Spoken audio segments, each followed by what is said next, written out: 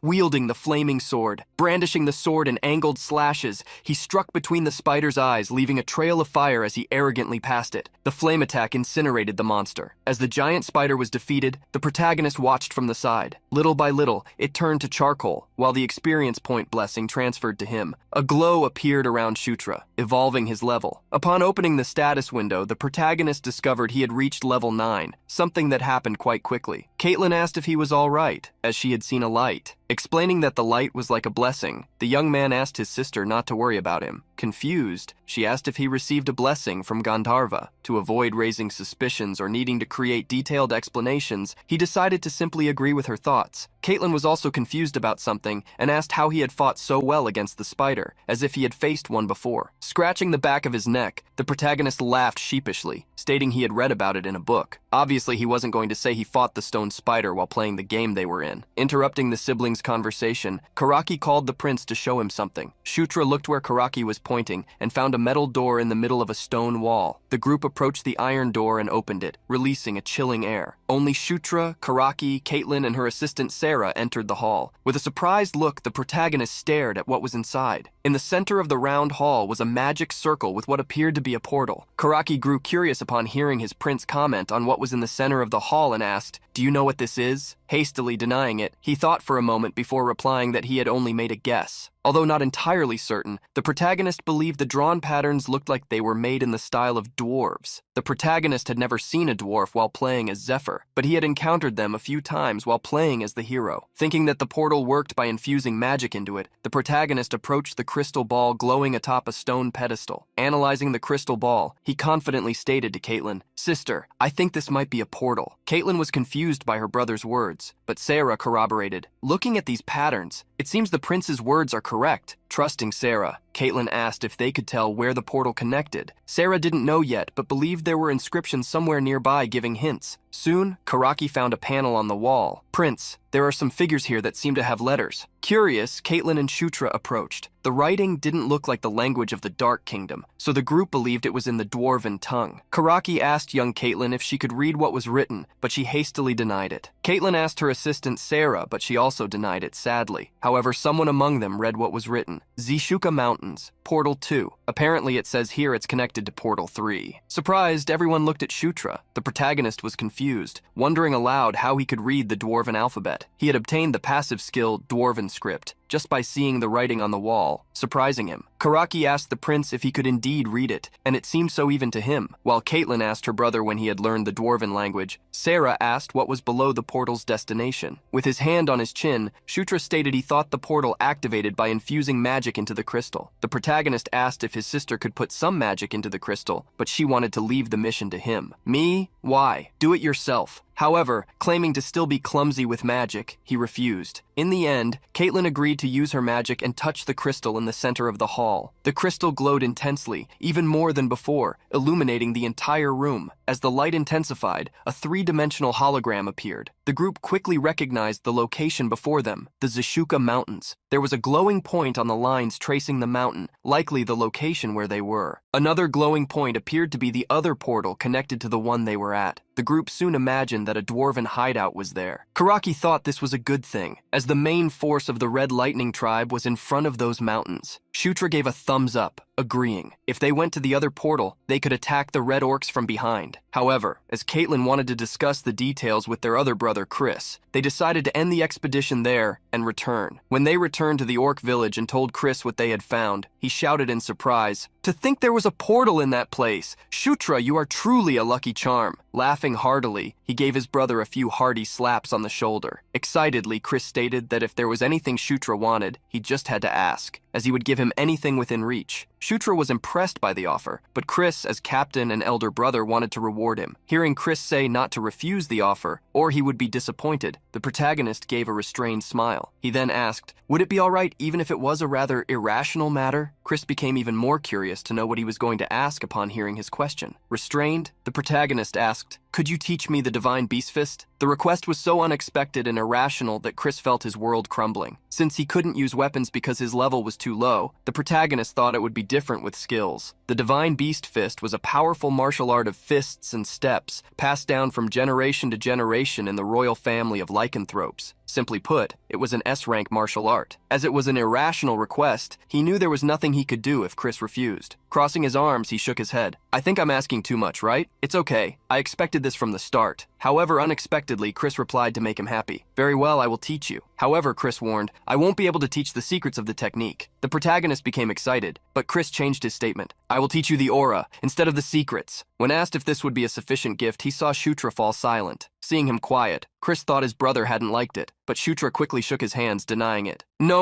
I liked it. I absolutely loved it. With his hands on his hips and a familiar smile, Chris asked, Shutra, from now on, can I think of you as another little brother, besides Caitlin? The protagonist was confused at being called a little brother. Such words carried deep meaning. It was visible in Chris's eyes. However, this was not a bad offer for him. Extending his hand, he shook Chris's hand, accepting the offer. Satisfied, Chris and Caitlin smiled, as did Shutra, who hoped they could work well together from now on. With the handshake, a notification appeared for the protagonist. An alliance has been formed with Chris Moonlight and Caitlin Moonlight. Current alliance status, normal. Soon the sun began to set, and the sky darkened over the garrison tribe of the Red Lightning. There, various orcs guarded a tent. One orc grinned maliciously as he looked at someone. It's not like you wanted to come here from the beginning, is it, princess? In front of him was the 6th princess, Felicia Doomblade, bound by magical chains. Of all Shutra's stats, charisma was the lowest, 17 points, compared to the 21 in which the others stood. Initially, all his stats grew by 2 points when he leveled up, but at some point, charisma began to increase by only 1 point. He wondered what the reason for this was. In the original Night Saga, appearance and charisma were separate stats. The appearance stat numerically quantified how handsome someone was. The charm stat, on the other hand, represented how much others could like the character. Since it was already difficult to have growth as good as what he was experiencing, the protagonist didn't pay much attention to it. What excited him most was being close to reaching level 10. In Night Saga, when Zephyr and Locke reached level 10, the level of their unique skills, Descendant of Darkness and Chosen, respectively, increased by 1. While excitedly wondering if his skills would improve if he leveled up, Shutra heard Carrick call him. Informing him that everything had been arranged, he asked the young prince if they should continue their journey. Looking excitedly at the orc, Shutra agreed. Seeing the smile on Shutra, Carrick asked if something good had happened, but the boy changed the subject. Soon the two approached other orcs. A full army of orcs was waiting for them. In front of them, Shutra announced, All right, let's go. The army proceeded towards the mountains, and there they entered the cave connected to the tunnels. To advance through the tunnels this time, the orc army would fight alongside various lycanthropes to deal with the stone spiders once again. While they fought, Shutra's group headed for the portal hall door. Chris, Shutra, Carrick, Caitlin, and Sarah made their way to the crystal. There, 2 lycanthropes were analyzing the crystal, and Chris asked if they had finished. One of them smiled and replied, Yes, as your highness said, this portal is connected to the Jishuka Mountains. Crossing his arms excitedly, Chris asked if the portal would work. The lycanthrope confirmed and praised the work of the dwarves who created the portal. Hearing the confirmation, Chris called his teammates to move forward. The 2 lycanthropes immediately activated the portal with the crystal, infusing magic into it. The crystal shone like a moon, and soon a portal to the mountains appeared before everyone. Shutra and Carrick were surprised to see the portal. The protagonist couldn't believe he was seeing a portal in person. Seeing Shutra lagging behind, Caitlin quickly urged him on as she approached the portal. He ran towards his sister, passing through the portal after her. The 5 team members emerged in a rocky, mountainous area. From where they stood, Shutra was surprised to look down. Below the mountain where they were was a valley with dozens of orc huts. Upon finding the enemy garrison, Chris became excited. Judging by the size of the place, Chris stated that there should be 5,000 enemies. Given this, he wanted to prioritize a sabotage strategy if they were to attack the enemy from the rear. Revealing that General Vandal would attack from the front and distract the enemy, Chris stated that they would infiltrate and burn the enemy's food supplies. After Chris revealed the plan, Sarah asked if there wasn't something strange. Chris ended up agreeing with her. There were few orcs at the base, which made him wonder where the rest had gone, worried that they might already be launching an attack. At that moment, Shutra heard a continuous noise and looked to the side. In the distant valley, he spotted a crowd, as if a battle were taking place. Chris then instructed his brother, Shutra, focus your aura on your eyes. Although confused, he did as the lycanthrope asked. Soon, a white energy appeared in Shutra's eyes. As if he had managed to zoom in, the protagonist could see the battle. Observing the battle like Shutra, Caitlin recognized one of the sides as the Red Lightning tribe, but asked who they were fighting against. Chris stated it wasn't Vandal's troops, as there was no scheduled battle. They also saw that the scale of the battle was too small to be against their troops. While they continued to talk, Shutra kept focusing his aura on his eyes. Soon he saw among the red orcs some women. With white hair and riding beasts, they fought fiercely against the orcs of the Red Lightning tribe. Surprised, he commented aloud, "Dark elves?" Everyone looked at Shutra, surprised by what he had said. Caitlin asked why he thought the orcs were fighting dark elves. Stating that those people were small and rode drakes, he thought they were dark elves. Observing what was happening from a distance, Chris stated that the other group was retreating. Wondering if the elves' commander had been captured, the group saw the dark elves hastily retreat, fleeing. Carrick loudly asked what had happened, if the battle was over. Ignoring the question, Shutra was more interested in why the dark elves were there. Upon returning to base, Shutra, Caitlin, and Chris received a transmission from Vandal. On the holographic screen, the Great Orc spoke, "I heard the story that you found the elves' portal. As expected of Prince Chris, how did you know there was a portal there?" Chris told the truth, denying having found the portal and giving the credit to the 9th Prince, Shutra. Timidly, the protagonist stated he had been lucky. Talking with General Vandal, the protagonist heard from the orc that he would eventually receive a reward from the Dark King's castle for this. Changing the subject, Chris stated they had seen a small battle in front of the Red Lightning tribe's camp, asking if Vandal knew about anything. Vandal was aware and commented that the Dark Elves had started a battle against such orcs. Confused, Chris asked if the elves could possibly be reinforcements from the Dark King's castle, but the orc stated that after some reconnaissance of the Dark Elves, things got a bit complicated, although initially the Dark Elves intended to join them. Returning to the important topic, Vandal revealed there was a problem. It seems the captain of an independent unit of Dark Elves has been captured by the Red Lightning tribe. Curious, Chris asked if this was the reason for the desperate fight of the small group of Dark Elves. Curious, Shutra intervened in the conversation, asking who the captain of the independent unit was. Worried, Vandal revealed that such a person was someone they all knew, the 6th princess, Felicia Doomblade, one of their sisters. Upon hearing Vandal, Caitlin and Chris were dumbfounded. Felicia Doomblade was the daughter of Sylvia Doomblade, the 3rd queen and former Dark Elf princess, and the twin sister of Sylvan Doomblade. In the game, Felicia and Sylvan belonged to the faction of the 4th princess, Anastasia Necreant, so the impression that they were enemies was strong. Confused, the protagonist wondered why Felicia would appear there, musing if she was trying to interfere to gain merit. Concerned, Chris asked the general if the Red Lightning bastards knew that the Dark Elf was Felicia. However, this was something the orc didn't know yet. They needed to confirm it. Chris wanted to know what they would do from that point on, whether there would be any negotiations. Vandal stated they would save the princess if they could, speaking with the Red Lightning orcs if an opportunity arose, but with no intention of giving up. Chris was satisfied with Vandal's answer, who continued, "I will try to gather more information and contact you if anything comes up." Thus, the trio bid farewell to the general, who ended the contact. Upon discovering that his elder sister had been taken prisoner, Chris broke out in a cold sweat. Caitlin bravely asserted that they needed to save their sister if she was still alive, but Chris didn't think it would be easy. If we try to save her, we'll be the ones getting hurt. Caitlin was surprised by her brother's fear. However, she was unwilling to give up. "I'm going to save her. I have to. She's my sister." Silently, Chris frowned. Shutra watched him open his mouth again. "I know, but..." Sometime later, some lycanthropes were summoned to guard a tent. Chris and the others were there, showing a map. "The plan is simple. When General Vandal distracts the main force, we will attack the camp from the rear. After that, I will penetrate the center of the camp and cause as much chaos as possible. Caitlin and Shutra will lead their units and complete their missions." Shutra asked if he was talking about rescuing their sister. Chris confirmed, "Yes, we will burn the food storehouse and the armory, and rescue Felicia at the same time." However, with a worried look, Chris asked them to retreat if the situation became dangerous, as they couldn't lose lives to rescue just one person. Upon hearing how Chris treated Felicia, Caitlin flared up irritably at her brother, but with the authority of a commander, he told her to be quiet. However, Caitlin refused. Felicia is our family. How can you say that? Seeing how the two siblings argued, the protagonist wondered what was happening. He felt as if Chris wasn't very enthusiastic about rescuing Felicia, as if something had happened between them. That night, under foggy skies in the stone mountains, the sounds of marches could be heard. Raising their sharp axes, the orcs shouted, "Advance, warriors! Let's eliminate the red lightning bastards!" On top of a hill stood Chris, with some orcs accompanying him. From the portal's exit, he observed the red lightning tribe's settlement. The orcs peacefully guarded the camp, tranquil, expecting nothing to happen. At that moment, Chris frowned, using his power. Hundreds of meters away, an explosion occurred outside the settlement. All the orcs there were thrown upward, engulfed by flames. Immediately, Vandal and the other orcs charged like meat trucks. With eyes red with fury, Vandal roared, "Eliminate them all!" At the same time, Shutra observed the settlement from another mountain. Karak, confused, asked if they weren't going to advance since the attack had begun. However, Shutra asked him to wait for the signal. The battle began intensely, with the green orcs catching the red lightning unprepared. Vandal stayed behind, observing the battle. With a watchful eye, he waited for the right moment. Suddenly, he shouted, "The time has come! Retreat!" After setting fire to the wooden walls of the camp, the green orcs under Vandal's command retreated. Observing the situation, Chris ordered the orcs and lycanthropes with him to prepare. He also nodded for Shutra and Caitlin to complete their mission. Joining the siblings,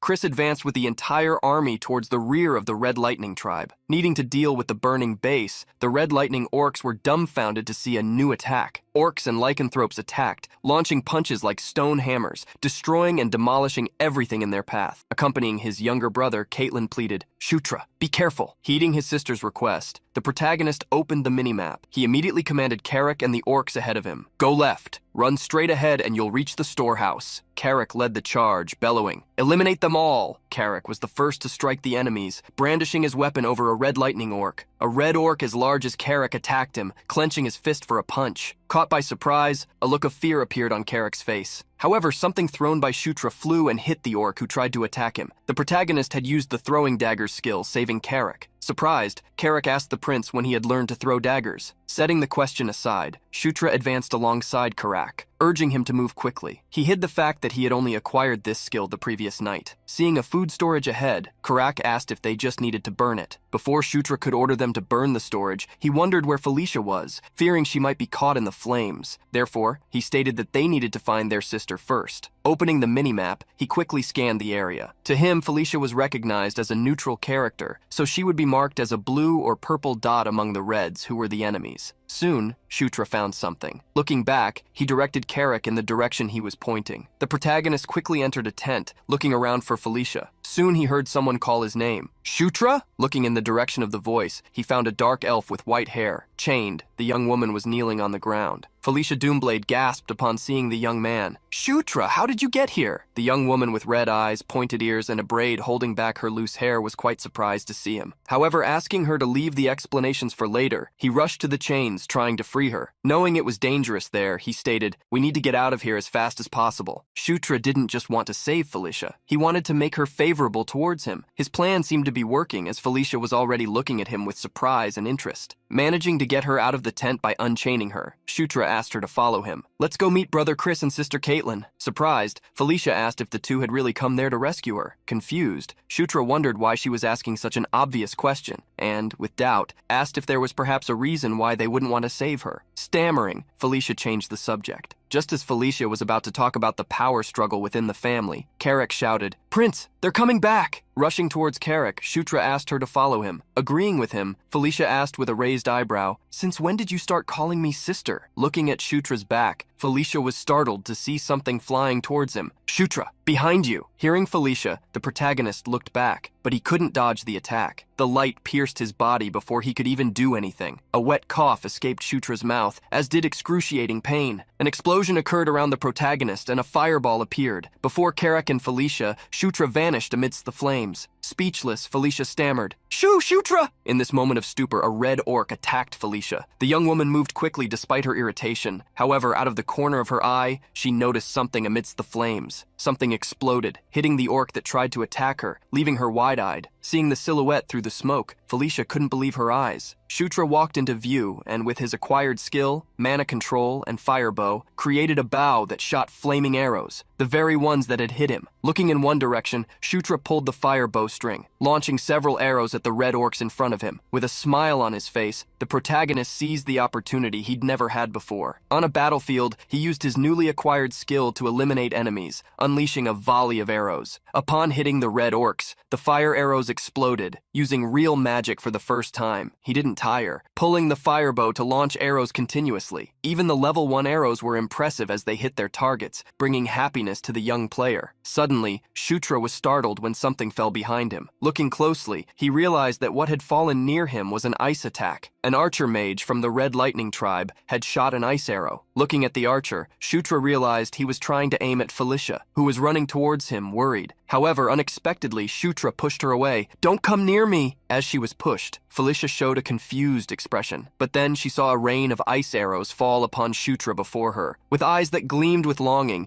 he murmured the reason he didn't want his sister near him. "These arrows are mine." A dozen ice arrows fell on Shutra, exploding into snowflakes. A frosty mist appeared, covering the entire camp, but it soon began to dissipate, revealing Shutra's silhouette once more. Just as he had thought, Shutra had acquired the ice arrow magic. However, Shutra's smile soon vanished as weakness hit him. He fell to the ground, seeing a large ice spike in his body. Having been hit by one of the arrows and unable to destroy it, Shutra's HP dropped to 13 out of his original 95, putting him in critical condition. He gritted his teeth, afraid of being hit by another arrow. But then someone appeared to help him, calling him an idiot. Looking back, he saw his sister Felicia with her arms crossed, annoyed with him. Blushing slightly, he snapped, "Who asked you to save me? You're the weakest of all the siblings. Who are you to save someone?" Shutra was surprised, realizing Felicia had misunderstood his intentions. While Felicia asked when he had learned magic, Shutra looked at the tower where the orc who had hit him was. He realized Felicia had defeated him in the time he was boasting. Suddenly, Shutra felt ice on his chest as Felicia pulled the ice arrow from him. In the next instant, he felt a comforting warmth and saw a green glow. Felicia had placed her hands on the wound on his chest, using magic. Quickly, with the magic Felicia used, the wound on Shutra's chest closed. In seconds, not even a scar remained. His skin was closed. At the same time his wound healed, Shutra received a notification. He had acquired the heal skill. Looking at his own chest, Shutra was impressed with the renowned genius mage Felicia Doomblade. Worried, Felicia asked if he could stand up now. Stammering, he agreed, thanking his sister. Before he could get up, however, they both heard heavy footsteps. A violent red orc with white hair and furious eyes advanced like an out-of-control train. Confused by what it was, Shutra, who was more knowledgeable, explained, "That's a blood ogre, a mutant subspecies of ogres." Surprised, Felicia asked fearfully if they needed to get past it to escape. Before Shutra could answer, the ogre's shadow was already upon them. The sibling duo ran desperately as the ogre pursued and roared at them. There was no way to fight that thing. With an axe in hand, the red ogre attacked the duo of brothers, who fortunately managed to dodge the blows. Shutra, looking back, questioned in panic, "How can he be so big and so fast at the same time?" Beside him, Felicia asked, "Hold him off for a while, I can defeat him with magic." The protagonist's eyes widened, asking his sister how he was supposed to do that. While they were talking distractedly, the ogre attacked again, causing the ground to erupt and Shutra to fly forward. Recovering, Shutra warned Felicia, "All right, I'll draw his aggro somehow. You prepare the attack." Felicia was confused, asking what aggro was, but understood what her brother meant. The protagonist looked for Carrick, shouting, "Let's do the same thing we did last time. Get ready!" Shutra immediately opened a window upon approaching Carrick, his inventory. There in the inventory was a dagger. Materializing the dagger, he prepared to use a spell. The dagger filled with power and shot towards the ground. Shutra stuck the dagger into the ground, releasing the accumulated energy, which went towards Carrick as Shutra roared, "Under the king's banner!" All the energy was absorbed by the orc Carrick's body, strengthening him. With so much power inside his body, Carrick even felt his confidence grow. He roared fiercely, preparing for battle. The red ogre was startled by Carrick's roar, who furiously charged, raising his cleaver. Carrick's cleaver fell upon the ogre's axe, creating a spark with the impact. However, the cleaver advanced, and the ogre could do nothing but use his own body as a shield and suffer. Carrick didn't stop, launching another attack, this time to the side. The attack hit the ogre squarely, like a knife stuck in a meat board. The ogre gritted his teeth, trying to withstand the attacks. As soon as the ogre raised his axe to counterattack, an illusory Felicia appeared above him. The young dark elf was alert, ready for a surprise attack. She stopped in front of the ogre's back, extended her hands, and cast the spell. Immediately, a gooey liquid appeared under the ogre's feet, making him slip as if stepping on a banana peel. The ogre fell heavily on his back, almost causing an earthquake. Seizing the opportunity, Carrick leapt onto him. With eyes full of fury, Carrick shouted, "This is the end!" Like a comet, Carrack fell upon the red ogre, driving him into the ground with his cleaver strike. The ogre could no longer endure and, due to a sequence of blows, coughed one last time. Creating a crater with the ogre's body, Carrick emerged as the victor of the battle. Beside him, Shutra observed the final outcome of the fight. Even with other enemies remaining, he had seen the most problematic bastard defeated. It was at this moment that a golden light enveloped Shutra's body, surprising him. As the light appeared, so did a notification window. He had leveled up to 10, finally reaching the level he had been waiting for. What Shutra had expected happened. One of his skills, the main character's buff, leveled up. Smiling slightly, he read the other notifications. Thanks to the level 2 main character buff, a new passive skill has been added. Smiling, he decided to open the gift box and check what he had obtained. Shutra's new skill was called Battlefield Blessing. The accuracy of ranged weapons aimed at him would slightly decrease. Shutra was excited to see the skill, which could save him from many incidents. This skill was very common in games and movies, having been seen by many people. It was how a character would run in one direction, and bullets fired at them would never hit, always just passing very close to their body. With this skill, Shutra was confident he could recreate the effect of the main character's buff. Suddenly, Shutra heard a girl's scream as several red lightning orcs emerged, returning to the camp. Waking her brother, Felicia screamed while fleeing from them. "Shutra, what are you doing?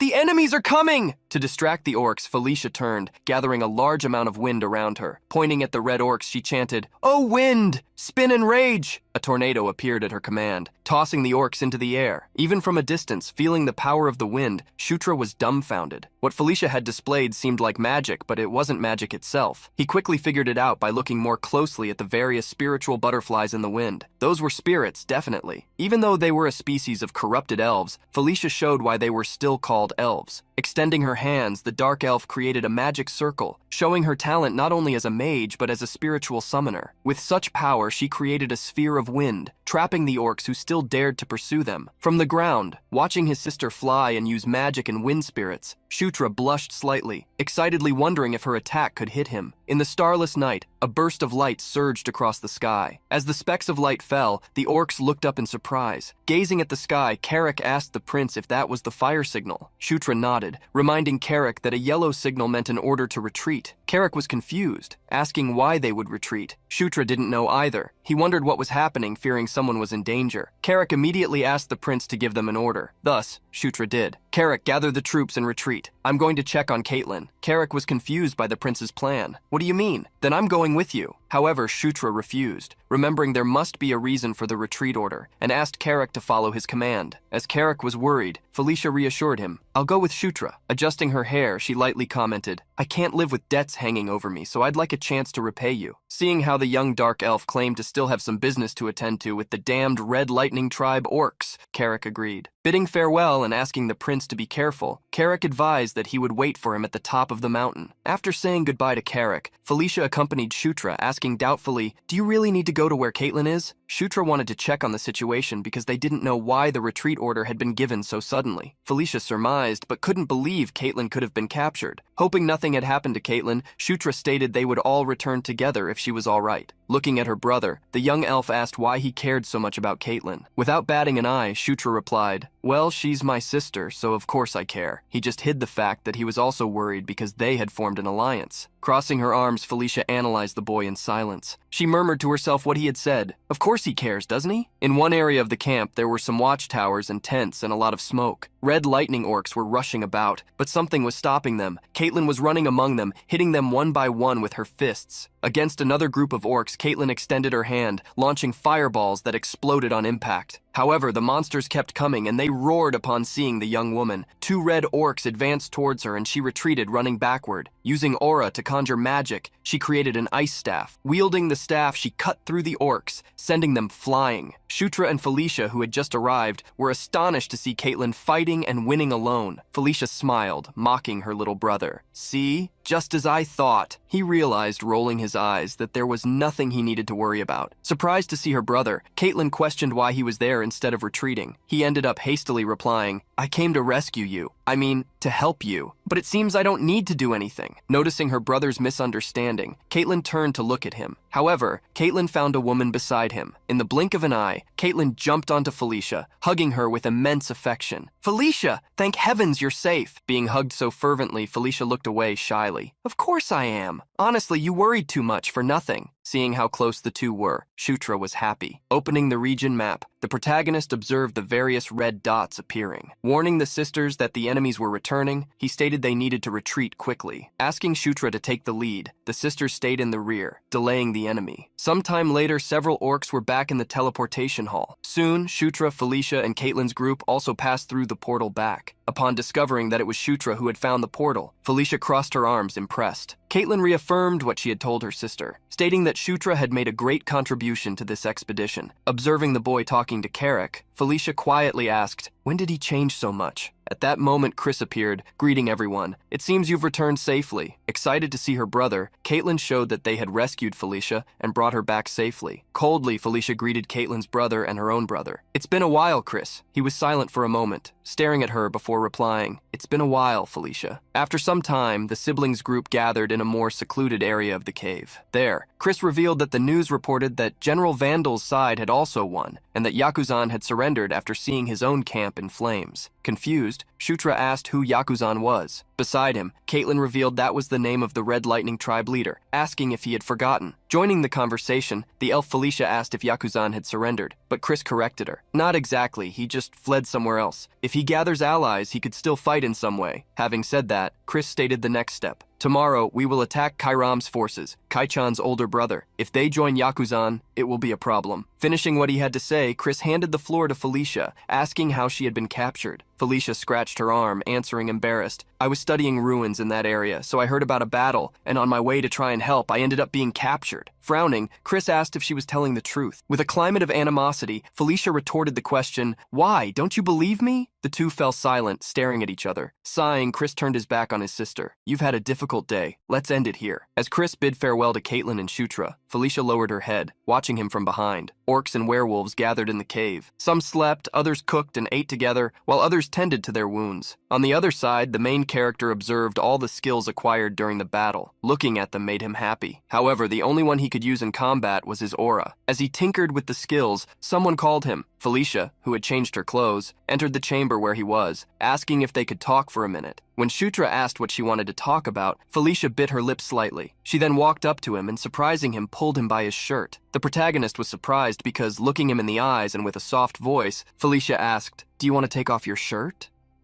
Facing Felicia's gaze, the protagonist blushed completely. He tried to look somewhere that wasn't wrong to look and asked, stuttering, "Why?" With a serious look, the elf questioned him, "Don't you want your wounds treated?" The sudden understanding was like a shock to Shutra. Placing her hand over Shutra's wounds, Felicia released a healing energy while explaining that what she had done before had only been a quick first aid. This time, she was casting a healing spell to treat the internal wounds he had. Sitting on the ground, his hopes crushed, Shutra waited for Felicia to heal him. Suddenly, Felicia asked why his body had glowed earlier. Revealing that it happened sometimes, Shutra changed the subject, stating he had a favor to ask of her. Felicia's gaze became more serious when Shutra stated, "This is a favor that only you, Felicia, can fulfill." 3 new skills appeared on Shutra's skill tree: healing, poison healing, and disease healing. The young man was quite satisfied to obtain such skills. Thanks to Felicia granting his request, he learned to use 3 healing skills. After finishing the conversation with Felicia, Shutra met with Caitlin. He would finally be learning the Feral Fist with her. The Feral Fist was a martial art that was the symbol of the lycanthropes. Among the lycanthropes, the werewolf fists were the foundation of the divine Feral Fist. For that reason, Caitlin had personally offered to teach him such a style. Caitlin explained the technique. The Feral Fist also uses both external and internal aura. Today I'll start by teaching you basic aura control using the internal aura. At the same time, she brought her hands together, creating a sphere of aura. Under Caitlin's instructions, Shutra closed his eyes and focused on the internal aura. Very quickly, he began to feel the aura, the power of life. Such power coursed through his veins, throughout his whole body. The aura was infinitesimally close to the power of the soul, and when pushed to its limit, it became the power of the soul itself. When such power became constantly awakened, Shutra opened his eyes. The young man's body glowed and a notification appeared. He had acquired the level 1 passive skill, Protagonist's Body. The acquisition of the skill was quite surprising. Looking at the skill's information, Shutra discovered that it drastically increased the training efficiency of skills learned physically. When the skill evolved, the skill traits for its levels would be unlocked. Mouth agape, Shutra came across another overwhelmingly powerful skill. Besides this skill, he also received Extreme Magical Body, which increased the efficiency of magical power, and the Hero's Blood, which increased the efficiency of trained divine power. Such skills were as good as the passive skills of Zephyr and Locke, the main characters. In addition, there was the matter of the skill traits that could be released. This seemed to be a system where new functions were added with each level, something completely new. Shutra couldn't help but smile excitedly. Confidence overflowed in him, who was originally called main character, as he now knew he had become a protagonist. Caitlin woke the young man, however, asking why he was staring into space and telling him to stay focused. As soon as he apologized, Caitlin stated that they would return to Feral Fist training from the beginning. As soon as he acquired the Feral Fist skill, Shutra executed it, making the aura appear on his fists. Caitlin was really impressed to see him execute the movements of the technique so quickly. This was incredible. Despite his hands being empty, Shutra felt that he was holding something. This was the power of the Feral Fist. Just as they were about to proceed to the next step, a werewolf ran to interrupt the pair, looking for the princess. "We have a big problem." The siblings' attention was drawn by the hurried call. They met with Chris, who promptly revealed Kairam's forces have disappeared. At the news, the group became confused and surprised. To Chris, Kairam must have discovered their strategy. Upon hearing her brother, Caitlin asked if he had a new plan. Pointing to a spot on the map, he stated, "According to the information provided by General Vandal's side, it seems that Yakuzan and Kairam will meet here." Hearing from Chris that there was a high chance the location was correct, Shutra took the floor, stating that they needed to make a decisive move. Chris nodded and declared, "We will join forces with General Vandal. We will face the Red Thunder tribe in an all-out war alongside the main army. In the main camp of the forces suppressing the Red Lightning tribe, a meeting took place the next day. Vandal, upon meeting with Prince Chris, praised him for the good work. Greeting the general for the first time in a long time, Chris praised him. "You are the same as always, General." Vandal also greeted Princess Felicia, next to Chris asking how she was. However, she cut the small talk, worriedly asking where her subordinates were. Vandal reassured her, stating that they were all fine. Shutra watched the general's interaction with the pair. Vandal had been the character he had used the most in Night Saga. Perhaps that was why he felt that even his face was familiar. In an attempt to interact, Shutra approached the general, extending his hand. "Good to see you, Vandal. I am Shutra." Vandal looked at him for an instant and extended his finger toward him, greeting him this way. "Good to see you too, new Prince Shutra." That night, Shutra dreamed of a woman identical to Felicia. A golden power enveloped her, making her divine. One of her red eyes, however, had turned blue like the sky. In front of Felicia was a knight, with dragon-like armor that covered her whole body and hair on fire. The woman who looked like Felicia noticed the presence of that woman, who stared at her with her sky-blue eyes. In front of the two was Shutra, curiously watching them in front of him. As soon as he saw them, Shutra felt that there were two different energies that represented them. In the first, conquest. In the second, war. It was upon encountering such an image that the young man woke up, confused. He remembered the dream. Shutra was sure he had seen the woman who looked like Felicia before, but he had never seen that woman with red armor. In this moment of confusion, Karak opened the tent, calling the young prince to start moving. Upon leaving the tent with Karak, Shutra came across the orcs, who were already organizing the items they would take to battle. In this war mission, Shutra had been assigned to the left flank, Vandal would be in the center, while Chris and Caitlin would be on the right flank. The Dark Elves, with their superior mobility, had been assigned to stay in the rear, in a separate department. When the advance began, time flew by in the blink of an eye, under the red sky. When Shutra realized it, he was already in front of the battlefield, facing thousands of enemy soldiers. Shutra stood among the orcs and werewolves, facing the army of red orcs, commanding the allied army. Vandal stepped forward shouting,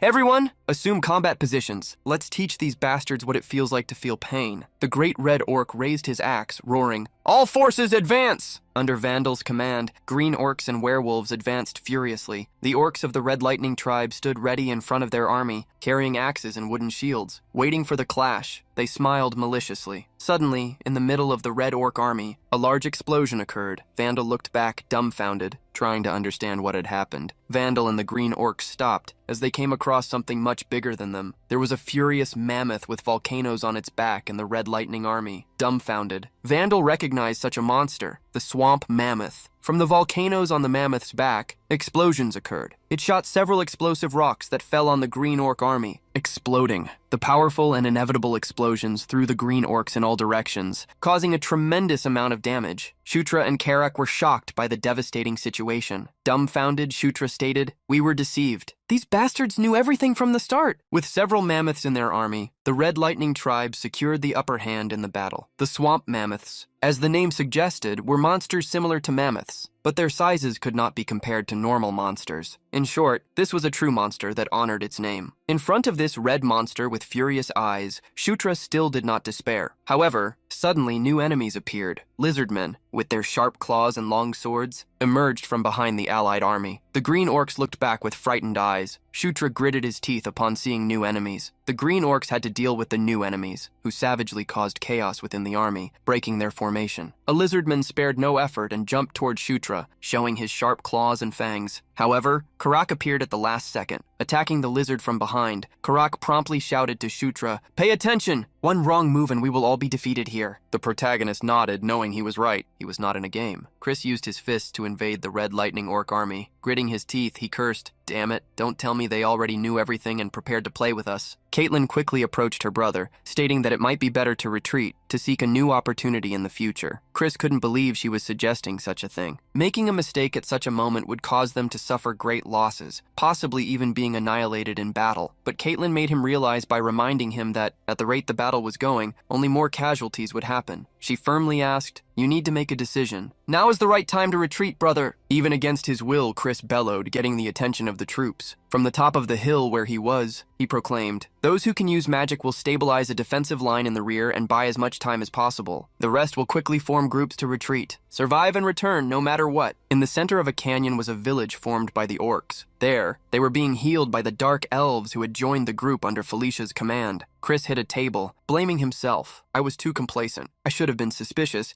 even if just a little," but Vandal didn't blame him. What was done could not be changed. The general saw the only options as withdrawing the troops entirely or requesting reinforcements from the king's castle. Gloomily, Chris agreed. He knew he couldn't drag his subordinates to their graves in vain due to a desire for glory. Before they made the decision, Felicia interrupted them. "I have an idea." Taking the floor, Felicia stated that the reason they had gone to that area had been because of the exploration of the ruins. The destination of the exploration is here, on the edge of the Jishuka Mountains. Shutra knew how Felicia was an excellent mage, but even in Night Saga, she was not a character with a focus on combat. Her traits were geared towards research and exploration of ruins. Felicia opened the map in front of them and, exploring it, came to say, "For a long time, I have been looking for a ruin in these mountains, the ruins of 1,500 years. The lair of the earth dragon Enkidu. Enkidu, a dragon born from lava, employed countless guardians to protect its lair and its treasures. According to Felicia, among the guardians were the dwarves who lived in the Jishuka Mountains, who manufactured countless weapons to protect the lair." The group's attention was even more gripped when she mentioned the dwarves. Creation, the thunder-forging anvil. Not only could it control the chimeras created to serve as guardians, but it was a weapon capable of casting magic on a war scale. Felicia struck the map with conviction and showed her desire for the anvil and its guardians, declaring, "If we want to win, finding this lair is our only option." Under Vandal's gaze, Princess Felicia reminded them that she had gone to that place precisely to find such a lair. The general asked if she knew the exact location, but she denied it. Sighing, Chris solidified the information as useless. He also reminded them that they did not know what the enemy's strategy would be, so he did not want to risk the lives of many in search of a treasure. Felicia gritted her teeth, annoyed by his decision. At that moment, someone stated with conviction, "The thunder-forging anvil is definitely here." To Felicia's surprise, it was Shutra who had taken the initiative. The protagonist had seen the anvil when playing as the hero Locke. Using that memory, he declared, "When I was studying the dwarves' crypt, I found a story. I trust Sister Felicia." The young woman's eyes widened upon hearing the word sister. Using the opportunity created, Shutra imagined he could score some points. Chris, however, wanted to go against the idea. "Shutra, it's not about who trusts who right now. We can't waste time here." The protagonist gritted his teeth, annoyed at how persistent Chris was. He then pointed to a corner in the mountains. A similar legend has been passed down by the Gandharva tribe in this place. With conviction, he pointed out, The entrance to the ruin is probably in this vicinity. If I go and look around, I'm sure I can find it. I will take responsibility for what happens if I fail. So please trust me this time. 6 ghost mounts crossed the sky. The flying horses summoned by Felicia carried Shutra, Felicia, Caitlin, and the others. The protagonist had managed to convince them to go in search of the ruin. Karak, worried, shouted to Shutra, "This is not a joke! Stay strong, Prince!" But Shutra was very confident that he would not fail, as he had played this game for a long time. Extending his hand, he opened the map of the location. At the speed they were traveling, he believed they would reach the entrance to the ruin in an hour. With the mini-map, it would not be difficult to find the place. However, he believed the real problem would be guiding the group. Frowning, he tried to think of a plan. However, he let time pass as they traveled, waiting for the right moment to act. When it was time to speak, he stated monotonously, "I looked closely at the tunnel maps when we activated the portal. There seemed to be a certain consistency. If I combine the characteristics of this terrain with those of the tunnels, I think I can approximately figure out the location of the anvil." While he wondered if his acting had worked, everyone stared at him. They asked in doubt, "What did he just say?" In the end, Felicia spoke up. "Go ahead, Shutra. I understood what you said, so take the lead." Surprised that his explanation had been plausible, Shutra asked everyone to follow him. Despite agreeing, Felicia frowned, puffing with envy. Soon, everyone was dumbfounded when they arrived at the location indicated by Shutra. It was just a stone mountain, the end of the line. Confused, Karak asked, "Are you sure the entrance to the ruin is here? No matter how I look at it, it doesn't seem like the right place." Smiling, the protagonist questioned when he had said he would take them to the entrance of the ruins. Confused, Karak just stared at what he would do. Looking at the stone wall, the protagonist turned to Caitlin. "Sister, can you break this?" Shutra stated that he would be counting on her. Not so confident, she said she could try. Observing the size of the wall, Felicia exclaimed in disbelief, "Are you saying the thunder-forging anvil is in this stone cliff?" With a smile, Shutra confirmed, "According to my calculations, we need to break here to find the Guardian's dungeon." While pointing to the wall, stating that Caitlin needed to destroy it, Felicia confronted him. "You idiot. How is she supposedly going to break this with her fists? Do you think she is some kind of siege weapon?" Hearing Sister Felicia, the protagonist scratched his head. It was Felicia, however, who acted. Extending her hand, she began to gather a large amount of energy from the atmosphere. With a confident smile, she stated while forming a sphere, "For ruin explorers, destroying and exploring are practically prerequisites." The sphere of wind was launched against the wall, exploding the gorge. Fissures spread across the stone cliff, which began to collapse. Soon, a large explosion happened when the entire wall fell. In front of the group, a hole appeared in the wall. Upon seeing the cave, Felicia was dumbfounded, incredulous. Stone pillars and a large hall were revealed before her, who murmured, "Did we really find it just like that?" Upon entering the stone hall and finding a coffin, they believed that the thunder-forging anvil must be inside it. Curious, Karak asked if they just needed to break it, but Shutra stopped him. "We can't break it recklessly. If we do something wrong, we might damage the anvil inside." Hearing his brother say that there must be a mechanism to open the box, Felicia watched him in silence. She analyzed the surroundings, noticing the statues that surrounded the tomb, and commented, "Don't these statues look strange? Of the 9, 3 are holding weapons, while 6 are not." Caitlin agreed with her sister and asked if they should give weapons to the others. Felicia doubted it was that simple. She realized that the weapons wielded by the statues were made by dwarves, so they would probably need to place dwarf-forged weapons in the hands of the others. While they wondered where they would get such weapons, Shutra presented himself holding some. "It happens that I have 6 of these swords with me." He had collected the swords he found in the first cave investigated with Karak. He couldn't believe that those weapons, which he couldn't equip due to his level, would now be useful. Karak, confused upon seeing the swords, asked the prince how he had stored them in his backpack. Annoyed at how perceptive Karak could be, the protagonist smiled awkwardly. "Does it really matter? More importantly, help me. They are heavy." Soon, all the swords were positioned on the dwarf statues. A glow appeared in the air, and the eyes of each statue lit up. Just like in them, a light appeared in the coffin, illuminating the entire hall. The lid began to open, revealing the interior. The group approached, eager to find the anvil. They were dumbfounded when, as the coffin disappeared, a large anvil was truly revealed. The thunder-forging anvil. Felicia saw the large anvil and put a hand to her chin, confused. "Wait," she said. "According to the records, a final activation procedure is required." She told Shutra and Karak to stay put, while the others were to move to the 3, 6, and 9 o'clock positions around the anvil. From their various locations, Felicia intended to infuse mana into the disc below the anvil, moving clockwise and slowly increasing the amount of mana. Soon, everyone was in their designated spots around the giant anvil. Felicia was the first to release her wind magic, asking everyone to focus and do the same. Their mana flowed toward the anvil in the center of the hall. Once the circle was established, Felicia shouted, "Shutra! Increase the amount of mana you're releasing." Shutra obeyed, and Felicia reminded everyone not to let their guard down. The anvil was soon encased in a crackling layer of mana. Shutra gritted his teeth, giving it his all. With the massive amount of mana being released, a bolt of lightning shot toward the sky. The mana was completely consumed, and a powerful wind swept through the room, changing the scenery. In the wind, countless dwarves appeared around them. They were joined by mammoths, other gigantic beings, and even flying creatures. Shutra then heard a voice in his mind. "Listen, my returners." He looked up, and a shadow immediately covered him. He was dumbfounded to see a gigantic dragon in the sky. That was the guardian of the great Enkidu's lair. The protagonist knew that this was a gatekeeper dragon from the game Night Saga, which existed between the Dark Realm and the human realm. The instant he saw the creature, Shutra snapped back to the anvil hall. He still remembered the image of the black dragon and realized it wasn't a guardian, but perhaps the earth dragon Enkidu himself. When Shutra got to his feet, Felicia asked if he had also had a vision of a giant dragon with lava flowing through its veins. Karak joined in, saying he had seen one too. The trio realized they had all had the same vision. Felicia wasn't sure what it meant, but looking at the energy-filled anvil, she figured they would find out once they used it. Felicia approached and touched the anvil. The clear mana surrounding it immediately transformed into a dark power that exploded like a flame. Like a powerful attack, the shadowy power tried to possess her. Shutra quickly tried to stop his sister. As he pulled her away from the anvil, he felt something different. The dark power exploding from the anvil enveloped them both, pushing everyone else away. Worried, Karak and Caitlin shouted at the pair in danger. Shutra screamed so loud that the color drained from his eyes. The mana from the earth dragon Enkidu conveyed a feeling of conquest. This was the trial for the uninvited. This was the conquest, an act of governance. The mana from the anvil was doing just that, trying to govern the duo. Caitlin and Karak watched, worried and confused, as the energy slowly diminished and then extinguished. In Shutra's hand, the anvil had changed shape, becoming a hammer of shadows and powerful mana. Caitlin was shocked to see one of Shutra's eyes transform into pure dark mana. At the same time, something was happening at the camp in the canyon. Someone was watching them from the mountains above. It was a red lightning orc with a spyglass who laughed as he observed the people below. "Heh, you idiots," he said. "You think we wouldn't notice you hiding here?" He then asked a person next to him what to do, attack immediately or something else. He was asking Yakuzan, the great chief of the Red Lightning tribe, for the final order. Yakuzan looked back at his large army and commanded, "Everyone, get ready. We're going to wipe out the remaining bastards." Under the orc chief's command, the entire Red Lightning tribe, accompanied by their giant mammoths, began to move.